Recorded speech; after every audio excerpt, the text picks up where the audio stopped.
రామేశ్వరం భారతదేశంలో ఉన్నటువంటి అత్యంత పవిత్రమైన క్షేత్రాలలో ఇది ఒకటి. జ్యోతిర్లింగాలలో 12వ జ్యోతిర్లింగం ఇక్కడ కొలువై ఉంది. రామేశ్వరం చార్ధామ్ క్షేత్రాలలో ఒకటి. రామేశ్వరంలో సేతు స్నానం అంటే సముద్ర స్నానం అత్యంత కీలకమైనది.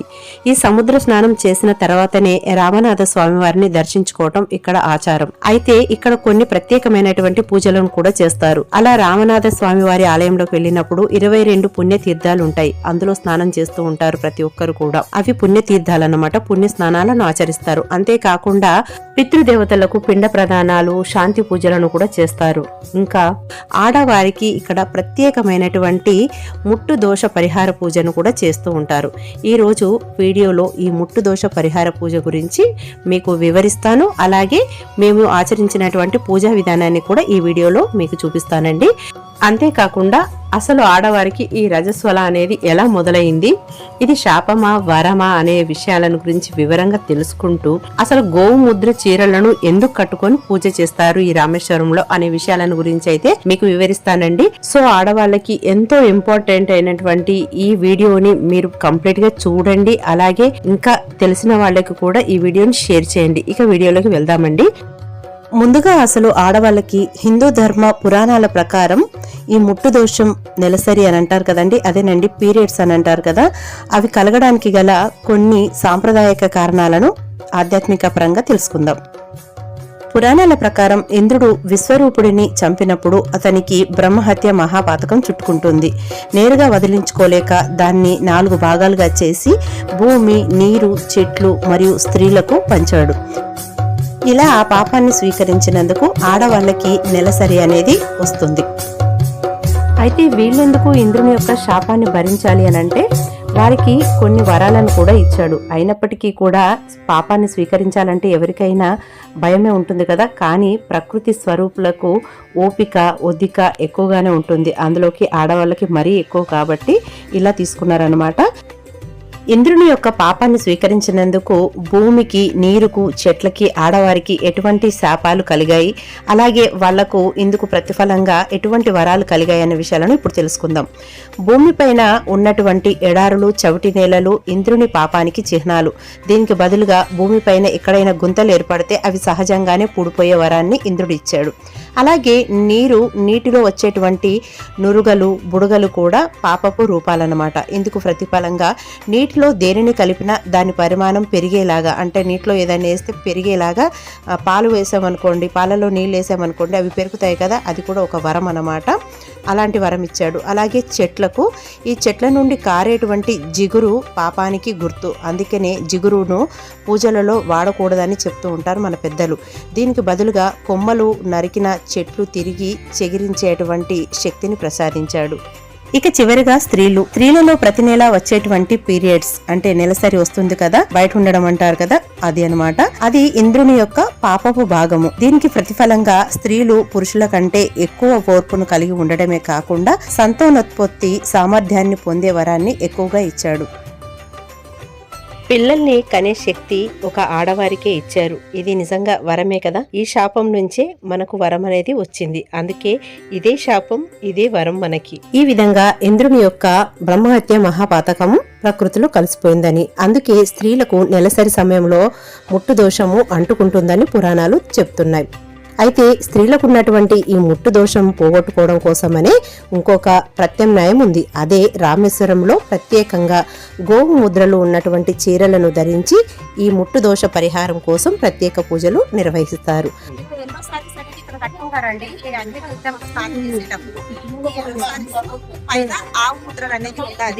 ఇది 100 రూపాయలండి. కట్టుకొని 22 బాగుంటారు స్నానం చేస్తారు. అయితే ఎల్లో కాకుండా ఇలా క్రీమ్ కలర్ కూడా కట్టుకుంటారంట అండి. అంటే కలర్ అనేది మస్ట్ కాదు, ఆవులు ఉండాలి, ఆవు ముద్ర ఉండాలి అనేసి అంటున్నారు. కాకపోతే మనకు పాతకాలం నుంచి అయితే కట్టుకోవాల్సింది ఎల్లోనే చెప్తారు. ఇక్కడ అన్ని షాపులలో మీకు గోవు ముద్రలు ఉన్నటువంటి చీరలు దొరకవండి. అదే మనం వెళ్ళి అడిగామనుకోండి, ముట్టు దోషం అనేసరికి యాక్చువల్ గా తెలిసిన వాళ్ళైతే వాళ్ళ దగ్గర ఉంటే ఆవు ముద్రలు ఉన్నటువంటి చీరలు ఇస్తారు. కానీ కొన్ని షాపులలో వాళ్ళకు సేల్ అవ్వడం కోసమని అక్కర్లేదు, ఈ చీరైనా కట్టుకోవచ్చు, 100 రూపాయలే తీసేసుకోండి అని చెప్తే అలా తీసుకునే వెళ్ళే వాళ్ళని చూస్తున్నాము. కానీ ఆవు ముద్ర అనేది ఖచ్చితంగా ఉండాలి. మన ఆధ్యాత్మికత ప్రకారము, మన సాంప్రదాయాల ప్రకారం ఉండాలి. అది ఎంతో విశేషం కూడా.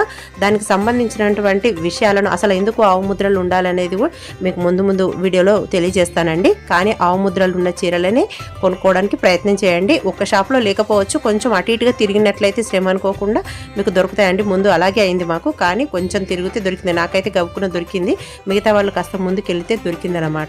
మీకు వీలైతే ఇంటి దగ్గర నుంచే గోవు ముద్రలు ఉన్నటువంటి చీరలు తెచ్చుకోవడానికి ప్రయత్నం చేయండి. కట్టుకొని రావాలి. ఉత్తరాని పుల్లలతో మొహం కడుకోవాలి. మళ్ళీ స్నానం చేసి రావాలా? ఇప్పుడే బావి స్నానం తర్వాత. ఇవి ఎందుకు కట్టుకుంటారు? ఎల్లో ఎందుకు కట్టుకుంటారు? దీపదానం చేస్తారా? ఏం దోషం? ముట్టు దోషం. అందుకోసం కట్టుకోండి. ఇక్కడ ముట్టు దోషాలు, ఆడవాళ్ళకు ముట్టు దోషాలు ఉంటాయి కదా, అందుకోసం అనేసి. అంటే బాలింతలు ఉన్నప్పుడు, నెలలు బహిష్టు సమయంలో గానీ, రజస్వల అయిన టైంలో గానీ కొన్ని దోషాలు ఉంటాయి కదా, అలాంటి దోషాలు తొలగిపోవడం కోసం అనేసి మనకు ఇలాంటి శారీ కట్టుకోవాలంట అండి. ఎల్లో కానీ ఇలా ఈ క్రీమ్ కలర్ కానీ ఆవు ముద్ర అనేది కంపల్సరీ ఉండాలి. వాటి వల్లనే మనకు ఈ దోషాలు అనేవి తొలగుతూ ఉంటాయి. అయితే ఇక్కడ మనం ఏం చేయాలంటే ఉత్తరేణి పుల్లతోటి మొహం కడుక్కొని అప్పుడు సముద్ర స్నానం చేసేసుకొని వచ్చి, వీలైతే సంకల్పం చేయించుకోండి, రేటు మాట్లాడుకొని. లేదు అని అంటే మీరైనా మామూలుగా అయినా గుడికి వెళ్ళిపోయి 22 బావుల్లో స్నానం చేయొచ్చు. మేమైతే ఇక్కడ అందరం కలిసి సంకల్పం చెప్పించుకుంటామండి. వచ్చిన తర్వాత దోష పరిహారానికి కోసం అనేసి 500 చెప్తున్నారు, 400కి అయితే బార్గెనింగ్ చేసాము. గోముద్ర చీరలను మనం వేసుకున్నటువంటి బట్టలపై నుంచి చుట్టుకొని స్నానం చేసి రమ్మన్నారు గురువు గారు. ఓం నమః శివాయ, ఓం నమః శివాయ, ఓం నమః శివాయ, ఓం నమః శివాయ, ఓం నమః శివాయ. నా అన్నే గైతే ఒకసారి. హర హర మహాదేవ, హర హర మహాదేవ, హర హర మహాదేవ. గో మాతాకు, గో మాతాకు, భారత్ మాతాకు. ఆడవాళ్లు ప్రత్యేకంగా రామేశ్వర సముద్ర స్నానంలో గోముద్ర అంటే ఆవు బొమ్మలు ఉన్నటువంటి చీరలను ఎందుకు కట్టుకుంటారు అనే విషయాలను ఆధ్యాత్మికంగా అలాగే శాస్త్రపరమైనటువంటి కారణాలను ఇప్పుడు తెలుసుకుందాం. ఇంద్రుని పాపంలో భాగం పంచుకున్నందుకు ఆడవారికి ముట్టు దోషం వచ్చిందనేసి మనం ఇందాకనే తెలుసుకున్నాం కదండి. అయితే గోమాత శరీరంలో 33 కోట్ల దేవతలు ఉంటారు. గోవు సాక్షాత్తు లక్ష్మీ స్వరూపం. గోవు ముద్ర ఉన్నటువంటి చీరను ధరించటం అంటే ఆ దేవతలందరి రక్షణను, పవిత్రతను మనం కోరుకోవడమనే. ఇదే కాకుండా ఇది ఈ పాప ప్రభావాన్ని, ముట్టు దోషాన్ని హరిస్తుందని నమ్మకం. స్త్రీలలో నెలసరి సమయంలో తెలియక జరిగేటువంటి అపచారాలు లేదా ఆ సమయంలో పాటించాల్సినటువంటి నియమాలలో లోపాల వల్ల కలిగేటువంటి దోషం వల్ల ముట్టు దోషం వస్తుంది. అంటే ఎప్పుడైనా మనకు పీరియడ్స్ రాగానే పెద్దవాళ్ళు స్నానం చేయాలి వెంటనే అని అంటారు. కానీ ఈ కాలంలో బిజీ లైఫ్లో వల్ల, చేసే ఉద్యోగరీత్యా బయట ఉండటం ఎక్కడైనా కుదరకపోవటం వల్లనో లేదా స్కూల్స్లో కాలేజ్లో ఉండటం వల్ల స్నానాలు చేయకపోవటం, అలాగే ఆ పక్క వాళ్ళను ముట్టుకోవటం, ఏదైనా మనం పవిత్రమైనటువంటి కార్యాలు చేస్తున్నప్పుడు అనుకోకుండా పీరియడ్స్ రావటం. ఎందుకంటే హెల్త్లు కూడా బాగుండట్లేదు, ఇప్పుడు అనుకున్న టైంకు రావట్లేదు, కొంచెం ముందు వెనక జరుగుతూ ఉంటాయి. అలాంటప్పుడు కూడా మనం అనుకోకుండా వచ్చినా కానీ అది పీరియడ్స్ వల్ల మనకు దోషం అనేది సంక్రమిస్తుంది. అంతేకాకుండా ఒకప్పుడు పీరియడ్స్ వస్తే 3 days పక్కన బయట కూర్చునే పెట్టేవాళ్ళు ఏమీ ముట్టుకోకుండా. కానీ ఇప్పుడు అలా కాదు కదా ఈ బిజీ లైఫ్లో. దానివల్ల మనం ఇంట్లోనే వెంటనే స్నానం చేసి ఇంట్లోకి వచ్చి అన్ని ముట్టుకోవటం, బట్టలను ముట్టుకోవటం, వంటలు చేయటము, అదే మళ్ళీ ఇంట్లో వాళ్ళకు కూడా పెట్టడము, దేవుడి గదిలోనే తిరగటం, చిన్న రూములే కదా ఇప్పుడు ఉండేవి, అలా ఇంట్లోనే తిరగటం, ఇలాంటివన్నీ కూడా దోషాలే అన్నమాట. అంతేకాకుండా మనం బయటికి వెళ్ళినప్పుడు ఎవరైనా మాల ధరించిన వాళ్లకు ఎదురు పడకూడదు. అసలు వాళ్ళ కంట మనం పడ్డాగానే అది కూడా దోషంగానే మనకు పరిగణించబడుతుంది. ఇలాంటివన్నీ చాలా ఉంటాయన్నమాట దోషాలు అనేవి. ఇలా తెలిసి తెలియక చేసినటువంటి అపచారాల వల్ల కలిగేటువంటి ముట్టు దోష నివారణం కోసం ఇలా ఆవు ముద్రలు ఉన్నటువంటి చీరలను ధరించి పూజ చేయటం వల్ల మనకున్నటువంటి దోషాలు తొలగిపోతాయని మన పెద్దవాళ్ళు చెప్తూ ఉంటారు. రామేశ్వరంలోని 22 పుణ్యతీర్థాలలో స్నానం చేసిన తర్వాత పాత వస్త్రాలను అక్కడే వదిలేయటం ఒక సాంప్రదాయం. ఆ తర్వాత పూర్తి శుద్ధితో స్వామివారిని దర్శించుకోవటానికి అత్యంత పవిత్రమైనదిగా మనము భావిస్తూ గోముద్రలున్న చీరలను కొత్తగా ధరిస్తారన్నమాట. సౌభాగ్యం మరియు వంశాభివృద్ధి కోసమని, సంతాన ప్రాప్తి కోసమని, కుటుంబ సౌభాగ్యం కోసం మాంగళ్య బలం చేకూరుతుందని నమ్ముతారు. అందుకే విశేషంగా రామేశ్వర యాత్రలో స్త్రీలు ఈ గోముద్రలున్నటువంటి చీరలను కట్టుకొని ముట్టు దోష పరిహార పూజను చేయించుకొని 22 బావులలో స్నానం చేస్తారు.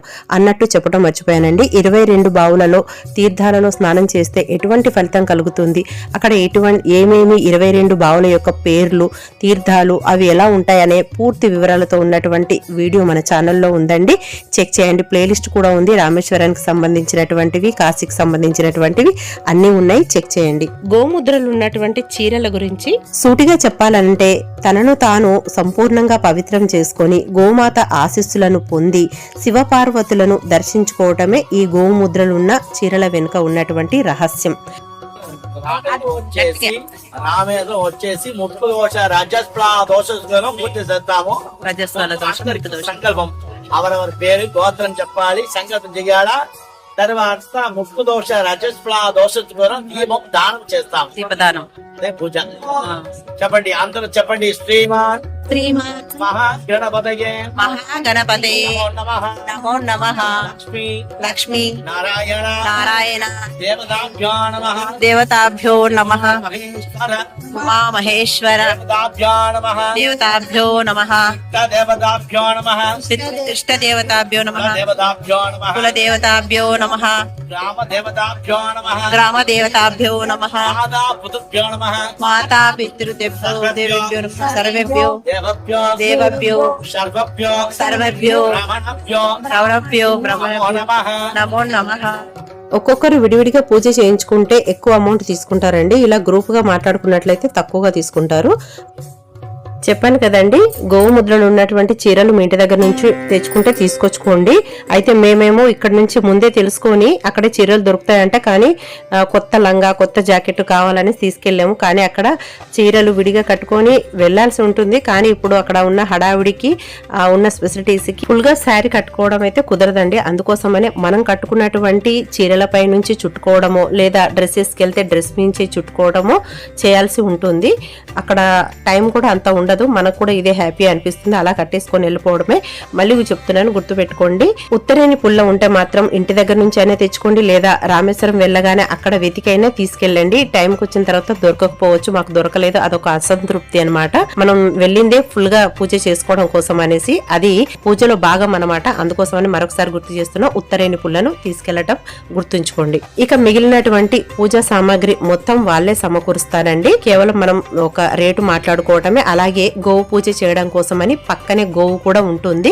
అది వేరే. అక్కడ మనం అంటే ఎంత ఇష్టమైతే అంత ఇవ్వచ్చు, కానీ ఆయన తృప్తి పడేలాగా ఎంతో ఇవ్వండి. 20-30 అలా ఇచ్చేసి అక్కడే గడ్డి కూడా దొరుకుతుంది. 10 రూపాయలు పెట్టేసి ఆవు కూడా తినిపించవచ్చు. గోవు పూజ ముఖ్యం కాబట్టి మనం గోవు చీరలు కట్టుకోవడమే కాదు, ఆ గోవు కూడా మనము పూజ చేసుకునే వెసులుబాటు కూడా మనకు అక్కడే కలుగుతుందన్నమాట. ఇక ఈ పూజలో భాగంగా పూజ సామాగ్రి అంతా మనకు ఇస్తూనే మనకు సంకల్పం చేపిస్తారన్నమాట. సంకల్పంలో భాగంగా మన గోత్రము అలాగే మన యొక్క పేరు మాత్రమే, అంటే ఇందులో భర్త పిల్లల వంశం యొక్క పేర్లు అవేమి ఉండవు అనమాట. సింగిల్ గా మన ఆడవాళ్ళది మన పేరు, మన కోసం చేసే పూజ ప్రత్యేకంగా కాబట్టి మన పేరు చెప్పించేసి మనకు విద్యాబలం, దైవ బలం, వంశానికి మన వృద్ధి చెందాలనేసేసి అన్ని మన తప్పులన్నీ క్షమించమని మన వంశాభివృద్ధి జరగాలనేసి చెప్పుతూ, అలాగే మనకు ఇక్కడ రామేశ్వరంలో రామనాథ స్వామి వారిని అలాగే పర్వతవర్ధిని అమ్మవారి యొక్క కృపా కటాక్షాల కోసం అనేసి గణపతుల పూజను చేయించి ఆ తర్వాత శాస్త్రోక్తంగా మనతో అయితే ఈ ముట్టు దోష పరిహార పూజ మనకు వివరంగా చెప్పి చేయిస్తారండి. పూజ మాత్రం ఎక్సలెంట్ గా చేశారు. కొంచెం అరవంలో మాట్లాడుతున్నారు తప్ప, తమిళ్ మనకు అక్కడ కొంచెం లాంగ్వేజ్ ప్రాబ్లం తప్ప అర్థమవుతుంది. కొంచెం కాన్సన్ట్రేషన్ చేయాలి. ఆ మంత్రాలను చెప్పేటప్పుడు కూడా కొంచెం మనకు తడబడతాయి. అవి తెలిసినా కానీ మనకు కొంచెం వాళ్ళు చెప్పే హడావుల్లో మనం మిస్టేక్స్ అనేది జరుగుతూ ఉంటాయి. కానీ చూసుకొని ప్రశాంతంగా కాన్సన్ట్రేషన్ చేసి పూజ చేయించుకోవటం చాలా మంచిది. ఇలా మనకు తులసి పువ్వులు ఇస్తారు. ఈ చేతితో పెట్టుకొని కుడి చేతి పూజ చేయాలి. ఇక్కడ మనకు దీపం ఇస్తాడు, దీపానికి పూజ చేయాలి. శమనయామి. మహాలక్ష్మీ నమః. మహాలక్ష్మీ నమః. గజలక్ష్మీ నమః. గజలక్ష్మి నమః. ధనలక్ష్మీ నమః. ధనలక్ష్మి నమః. ధాన్యలక్ష్మీ నమః. ధాన్యలక్ష్మి నమః. లక్ష్మీ నమః. అన్నలక్ష్మి స్వర్ణలక్ష్మీ నమః. స్వర్ణలక్ష్మి నమః. గజలక్ష్మి నమః. జయలక్ష్మి నమః. ధైర్యలక్ష్మి నమః. సంతానలక్ష్మీ నమః. సంతానలక్ష్మి నమః. మహాలక్ష్మీ. మహాలక్ష్మి నమో నమః. సర్వమంగళ. సర్వమంగళ మాంగళ్యే శివే. శివే సాధకే. సర్వార్థ సాధకే హిరణ్యం. హిరణ్యం దే గౌరీ. తే గౌరీ నారాయణి. నారాయణి నమోస్తుతే. నమోస్తుతే. పెట్టండి. చేతులు నీళ్ళు పట్టుకో 3 సార్లు తిప్పండి వదలండి. 3 సార్లు తిప్పండి తర్వాత కింద వదలండి. కింద. చేతులు పట్టుకో నీళ్ళు. ఇలా నీళ్లు పట్టుకొని 3 సార్లు తిప్పేసేసి అత్రేణ సరేనా ప్రోక్షయ ప్రోక్షయ కవచేన కవచేన పరిసంజయ పరిచయం చేయ ఆభోజనాస్తే ఉదకం దద్వా కదలికం తాంబూలం కదలి ఫల తాంబూలం మహానైవేద్యం నైవేద్యం నివాదయామి. చేతులు పట్టుకో పళ్ళెం. పళ్ళెం చేతులు పట్టుకో. చెప్పండి. హిరణ్య గర్భ హిరణ్య గర్భ గర్భసం. యమ బీజం యమ బీజం భువావశకో సకల పుణ్య అనంత పుణ్య ఫలదం ఫలదం అదర్ శాంతిం మన శాంతి ప్రయచ్చమే ప్రయచ్చమే రామ్యః రామ్యః యదాశక్తి. యథాశక్తి. ఈ చెప్పండి గోత్రం. మళ్ళీ గోత్రం అడుగుతారు. ఇలా దీపదానం అనేది చేయాలన్నమాట. ఒక్కొక్కరికి ఇలాగా వాళ్ళ సంకల్పం చెప్పించుకొని ఇలా దీపదానం చేస్తారనమాట బ్రాహ్మణులకు. ఇందులో దీపం ఉంటుంది, బ్లౌజ్ పీసు, పువ్వులు, తులసి మాలలు, అలాగే తాంబూలం కూడా పెడతారనమాట. ఆయన దీపాన్ని స్వీకరించి మనకు ప్రసాదంగా ఒక్కటి ఆవుకి పెట్టండి. ఒకటి తినమంటున్నారు, ఒకటేమో ఆవుకు పెట్టమని అంటున్నారు. ఒక్కటి ఆవుకి పెట్టాలా. గోత్రం కృష్ణుడు గోత్రోద్భవస్య లదా లదా వత్వనామ్యాహ ముట్టుదోష రజస్వా దోషర్వాణకాలే కాంస దీపదాన దివ్యమహం సంప్రదదే ఓం దత్సదే చేయండి. ముట్టుదోష రజస్వా దోష ప్రత్యుత్రాదిరస్వ కంగు తీస్తాను. ఒక్క పండు తినండి, ఒక్కటి ఆవుకి పెట్టండి. పండు ఆవుకి పెట్టండి. గోత్రం చెప్పడం గోత్రోద్భవస్య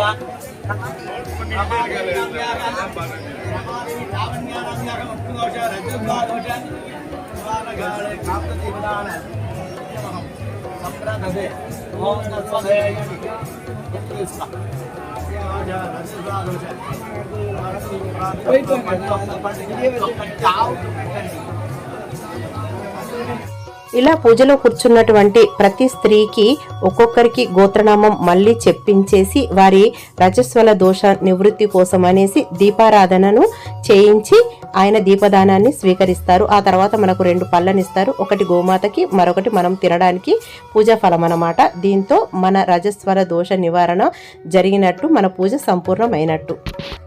ఇలా ఆశీర్వచనం ఇస్తారు. ఇప్పుడు బావిడ ఉన్నది, బావిడ స్నానము. బావిడ స్నానం అయిన తర్వాత బట్టలు మాట్టుకొని దేవుడి దర్శనం.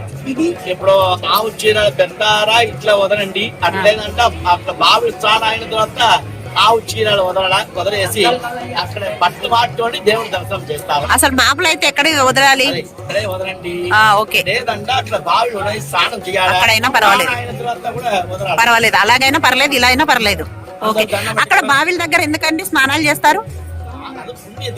పుణ్యతీర్థాలలో స్నానం చేయడం. 22 బావులు పుణ్యతీర్థం. అక్కడ ఆడవాళ్ళు చేయొచ్చు, మగవాళ్ళు చేయొచ్చు. అందరూ చేయాలా? ఎవరెవరు వస్తారో అందరూ చేయాలా? చేయాల్సింది. ఆడవాళ్ళు మగవాళ్ళు కాదు, అందరూ. పెద్ద మనిషి ఎవరెవరు చిన్నవాళ్ళు పెద్దవాళ్ళు అందరూ. ఓకే. ఇప్పుడు ప్రసాదం ఒక పండు తినండి, ఒక్కటి ఆవుకు పెట్టండి. ఓకే. చీరాడు వదలండి. అట్లేదంటే బావులు స్నానం అయిన తర్వాత వదలండి. ఓకే. ఓం నమః శివాయ. బావులు స్నానం చేయండి. చీరలు మాత్రమే విప్పాలి, స్నానాలు మళ్ళీ అక్కర్లేదు. కాళ్ళు చేతులు ఏమైనా కడుక్కోవాలా అంటున్నారు. అంతే, జస్ట్ చీర. అక్కడే బావులు స్నానం. అలాగే.